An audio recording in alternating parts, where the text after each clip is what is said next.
latest edition of the SAU Baseball Coaches Show. I'm Daniel Gallegos, joined alongside head baseball coach Steve Browning. And Coach, last 4 games you played, all against a very familiar opponent in Arkansas Tech. You played them in a 3-game series last weekend in Russellville. Come away with the series win 2-1, but very easily, it could have been a 3-game sweep. That middle game was kind of a back and forth thing that unfortunately didn't go the Mule Riders' way. Then you come back just a couple days later. They come to our place on Tuesday for a non-conference game, 8-5. Mule Riders come away with the victory. So overall, for the season series, you beat them 3-1. Continue to keep your standings in the top of the Great American Conference standings as you're starting to make the final push towards the conference tournament. Talk a little bit about, first off, that weekend series and some of the things that went right. You had the shutout in game 1, and then the offense showed up on the second day. Right. Well, it is. Simpson got us off to another good start, and went out, did everything we needed him to do. I thought their pitcher was really good too. We just had a couple big hits. Some things we've talked about in some of the past shows we've done. With us not getting the big 2-out knock when we needed it, or the big hit when we needed it, the tables were turned for us. We got those. So come away with a big win Friday night to get the series win, or get the series started off on the right note. And then, like I said, game 2 didn't go. I mean, it was back and forth. We were kind of in an early deficit there, first inning, but plugged our way. Preston Gray threw well enough to keep us in the ball game and give our offense a chance to get going, and got going a little bit. And like I said, it was just back and forth, one of those games. At the end of the day, they came away with the win. We didn't, but I thought we rebounded in a very positive way, and offense really showed up in game 3. And Umezo threw the ball really well, and really I think the score doesn't really reflect how well the game was on our, favored on our side. I think 18-6 was the final, but 18-2 going into the 8th inning or the 6th inning or 7th inning, whatever the case was, so very pleased there. It's a tough place to win. It's a tough ball team. I know their season's not going the way they'd want it, but anytime you play those guys, their offense is as scary as I've seen in a long time. But that's why I'm really pleased with how the way our pitchers threw. And again, kind of like we've done all year long. Played 3 games on the weekend, and all of a sudden the team shows right back up midweek, and another good ball game, if you'd have told me that with the wind blowing out as hard as it was blowing out on Tuesday, and the score would only be 8-5 with these 2 offenses, because obviously we feel like we can put up pretty good numbers, and we know they can put up really good numbers, and there was a couple home runs hit that one of them might have gone about a mile, but again, pleased on the way we threw the ball. Hunter Mayo came out, threw the ball really well, and was able to bring some guys in there with Fielden and Johnson to close it out, and got a couple big hits when we needed it. You go back to the beginning of this series.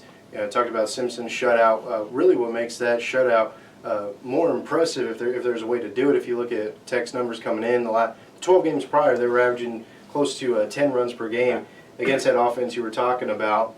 Shuts them out, and then you kind of see their offense getting going on day 2 in game 1. And then did that kind of affect the decision to go with Umezo for the start? Because you had a handful of options to go for the start in that 3rd game, but just somebody who not prototypical power arm, and kind of gives you a couple different looks to kind of slow down an offense like that. Right. Well, to answer your question, to go back to Simpson, I mean, I told somebody Friday night, I said it Saturday, that just shows you how good he really pitched. Because, that offense is, and just, he's continues to do what he's done for us all year. Be very consistent and pound the strike zone, let his defense work. And, but yeah, really the decision to go with Mezo was we wanted to get through game 1 and even game 2 a little bit and kind of see who we thought would give us a better matchup.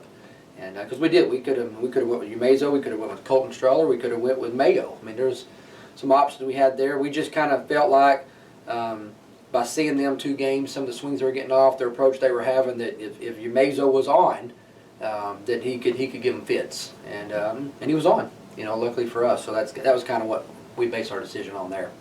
So 3-1 for the week, another midweek win in the books, even though it doesn't go against conference play. It's a very important in-region win, as towards the end of the season the region rankings are soon to be coming out. But go ahead and we'll look ahead to this weekend, going on the road again to southeastern Oklahoma, another tough place to play, a team that traditionally is one of the top teams in the Great American Conference, right there in the middle this year. But coming in, what do you expect in this weekend series? I expect the wind to be blowing 20 miles per hour one direction, probably out the left field, if I had to guess. But no, I mean, one of the toughest places to play. And I'm not gonna lie, you look on the schedule, you mean, oh, and it's just they play well at home, you know, and you know this, it doesn't matter. You really can't. Southeastern's one of those teams you can't look at their record. You know what you're gonna get. They're gonna play. They're gonna play hard. They're scary. They're gonna have pitching. They're gonna have guys that can hit for power. It's just you better be ready to play the game, and not so much get caught up in playing them.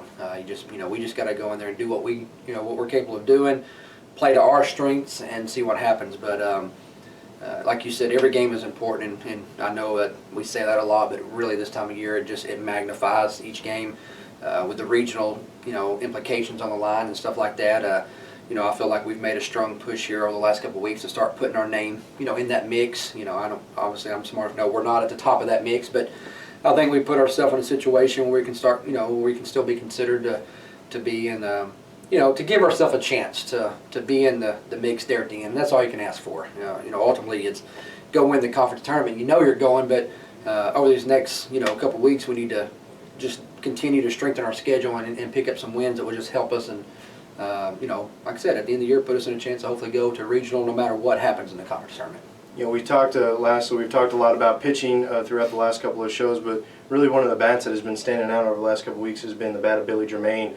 Right there in the middle of the lineup, he's hitting home runs, obviously driving in runs. What kind of has he meant for the lineup as it seems to be stabilizing some as you've got a pretty set lineup moving forward, at least the past couple of games? Well, he gives you the power. I mean, he gives you. He can leave I think he's shown over the last couple of weeks he can hit the ball at any part of the field, and he's driving the ball out to left, driving it out to center, driving home runs out to right center, and so he gives you that threat. The thing about it, I think what's allowing him to heat up is guys around him. When you don't have protection, it's easy to pitch around somebody and go after somebody else, but a lot of guys, you got Rucker who's starting to heat up, and Rademacher's getting off some good swings, and Corey Keith gives you very consistent swings.